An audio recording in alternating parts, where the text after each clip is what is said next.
안녕하세요. 신천지 탈퇴자입니다. 저번에 성경으로만 가르치는데 뭐가 문제인가요? 1편에서는 수학을 예시로 신천지의 성경 풀이 방법에 어떤 문제점이 있는지 알아보았는데요. 오늘은 그 실질적인 예시들로 이야기해 볼게요. 1편을 안 보고 오신 분들은 이해하기 어려울 수도 있으니 꼭 보고 오시는 걸 추천드릴게요. 그럼 두 가지로 나눠서 설명해 드릴게요. 먼저는 성구를 보고 내용을 짜맞추는 경우예요. 신천지에서 중요한 교리인 구원의 순리, 배도, 멸망, 구원에 대해서 보겠습니다. 형제들아, 우리가 너희에게 구하는 것은 우리 주 예수 그리스도의 강림하심과 우리가 그 앞에 모임에 관하여 누가 아무렇게 하여도 너희가 미혹하지 말라. 먼저 배도하는 일이 있고 저 불법의 사람 곧 멸망의 아들이 나타나기 전에는 이르지 아니하리니. 신천지에서는 이 성구를 설명하면서 예수 출임 때 배도, 멸망, 구원의 일이 순차적으로 이루어지면서 구원자인 예수님이 오셨고, 마찬가지로 주 재림 때도 배도, 멸망, 구원의 일이 이루어져서 오늘날에는 신천지 총회장이 구원자라고 주장합니다. 저번 영상에서 설명드릴 때 신천지에서는 원하는 답을 정해놓고 그 답을 합리화시키기 위해 성경에서의 성구들을 짜집기 한다고 말씀드렸었는데요. 신천지에서는 구약, 신약, 계시록 이렇게 시대마다 하나님께서 약속하신 약속의 목자, 즉 구원자가 있다고 주장하기 때문에 재림의 배도, 멸망, 구원의 순리를 납득시키기 위해서는 초림 예수님 때의 배도, 멸망, 구원의 순리를 만들어야만 했던 거죠. 여기서 생각해봐야 하는 문제는 과연 세례 요한이 배도자였냐는 겁니다. 신천지에서는 마태복음 11장 2절에서 6절을 설명하면서 세례 요한이 예수님을 배도했다고 가르칩니다. 마태복음 11장 3절에 세례 요한이 오실 그이가 당신이냐고 묻는 내용을 보고 예수님을 의심하고 배도한 것이라고 가르치는 거죠. 마태복음 11장 7절에는 예수께서 무리에게 요한에 대해서 말씀하시되 너희가 무엇을 보려고 광야에 나갔더냐? 바람에 흔들리는 갈대냐? 여기를 설명하면서 예수님을 구원자로 확신하지 못하고 마음이 흔들리는 세례 요한을 예수님께서는 바람에 흔들리는 갈대라고 표현하신 거다. 고로 세례 요한은 배도자다 라고 가르치는 거죠. 하지만 그 이후의 내용들을 읽어보면 예수님은 요한을 바람에 흔들리는 갈대라고 말한 게 아니고 무리에게 광야에 뭘 보러 갔냐고 말씀하는 중이신 거죠. 흔들리는 갈대를 보러 간 거냐. 마태복음 11장 8절도 이어서 보면 부드러운 옷 입은 사람이냐. 이것도 광야에 부드러운 옷 입은 사람 보러 간 거냐고 물은 거예요. 부드러운 옷 입은 자들은 왕궁에 있다. 그 사람들은 광야에 없고 왕궁에 있대요. 그러면 왜 나갔냐? 선지자를 보러 나갔냐? 옳다. 내가 너희에게 이르노니 선지자보다도 나은 자니라. 그러니까 예수님은 무리에게 세례 요한이 선지자보다도 나은 자라고 말씀을 하신 내용인 거예요. 총회장님은 단순히 7절에 바람에 흔들리는 갈대를 보고 세례 요한의 마음이 갈대처럼 흔들렸다고 해석을 한 거죠. 마태복음 11장 3절과 7절 보고 세례 요한을 배도자 만들어 버리고 그 이후에 나오는 내용도 배도자로 만든 틀에 끼워 맞춰 설명하고 가르치는 겁니다. 세례 요한을 배도자라고 인식하고 성경을 읽으니 그 시대의 선지자의 역할이나 내용의 맥락과는 상관없이 성경에 세례 요한이 나오는 내용은 안 좋은 쪽으로 해석하게 되는 것이죠. 제가 이 부분에 대한 궁금증을 탈퇴하기 전에 물어보니 마태복음 11장 7절 내용만 이루어진 거라고 그러더라고요. 도대체 무슨 소린지 모르겠지만 제게 뭐라 할 말이 없으니 이렇게라도 대답을 하신 것 같아요. 이번에는 다른 관점으로 보겠습니다.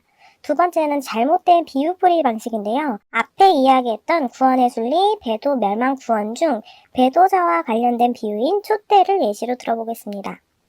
신천지에서는 촛대의 비유풀이를 영과 영이 함께하는 사명자, 그리고 구원자가 오기 전 길을 예비하는 역할을 한다고 가르칩니다. 성경에 촛대라는 단어만 나오면 본인들이 정한 답을 대입해서 가르치는 거예요. 그래야지 본인들이 원하는 방향으로 사람들의 생각을 움직일 수 있으니까요. 먼저 촛대가 길예비 역할을 한다고 해석하는 이유는 요한복음 5장 35절에 세례 요한은 켜서 비치는 등불이라고 나와 있고 예수님이 오시기 전에 길을 예비한 인물로 나오다 보니 등불은 길예비 역할을 한다고 정해놓은 겁니다. 그리고 배도, 멸망, 구원에 어떻게든 끼워 맞춰야 하기 때문에 구원자이신 예수님의 길을 예비한 세례 요한을 배도자라고 칭하게 되는 것이죠.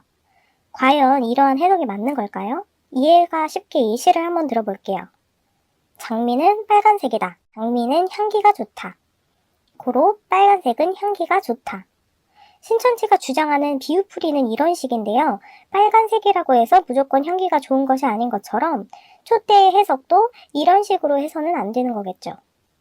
이번에는 계시록을 가서 보겠습니다. 신천지에선 계시록 1장 20절에 나오는 7별 7금촛대가 오늘날 실상으로 나타난 곳이 장막 성전이고 촛대이기 때문에 구원자가 오기 전에 길을 예비하는 길 예비 장막이라고 주장을 하게 됩니다. 그렇다면 촛대라고 해서 무조건 영 또는 영이 함께하는 사람으로 해석해야 하고 길을 예비하는 역할을 하는 것일지 확인해 봅시다. 대저 명령은 등불이요 법은 빛이요 훈계의 책망은 곧 생명의 길이라.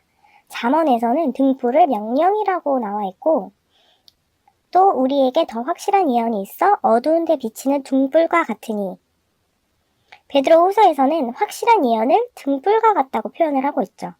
신천지에서는 성경을 가르쳤다고 말하지만 결국에는 신천지에서 원하는 방향으로 사람들을 현혹시키기 위한 성경 짜집기 방법인 거예요. 세 번째는 성구 짜맞추기와 비유풀이를 같이 생각해 볼게요. 신천지에서는 구약, 초림, 재림 때 시대마다 길 예비사자와 하나님께서 약속하신 약속의 목자, 즉 구원자가 있다고 주장합니다. 표를 보시면 이해가 잘 가실 거예요. 구약 때는 아론과 모세의 관계를 길 예비사자와 약속의 목자라고 가르치는데요.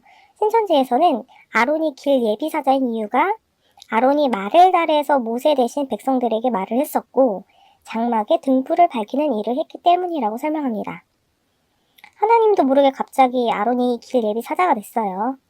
나중에는 아론이 모세를 의심해 우상 숭배도 하고 배도했다며 배도자라고 하는데 길 예비사자가 곧 배도자라는 건 이미 아시는 공식이죠? 그런데 혹시 이상한 점 눈치채셨나요? 여기엔 배도자 아론도 있고 약속의 목자인 구원자 모세도 있는데 구원의 순리인 배도 멸망 구원자 중 멸망자가 없습니다.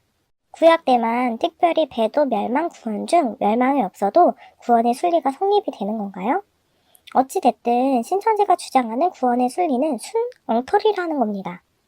신천지 교리를 자세하게 들여다보면 촛대는 길 예비 사자 역할을 한다, 억지일 수밖에 없죠. 앞뒤가 전혀 맞지 않기 때문인데요.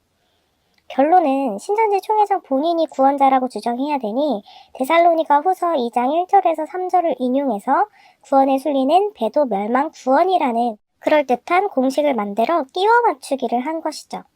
초림 때는 세례 요한을 바람에 흔들리는 갈대라고 들먹여서 배도자 만들어버리고 재림 때는 장막 성전을 길 예비 등불로 만들고 배도자 만들어버리는 겁니다.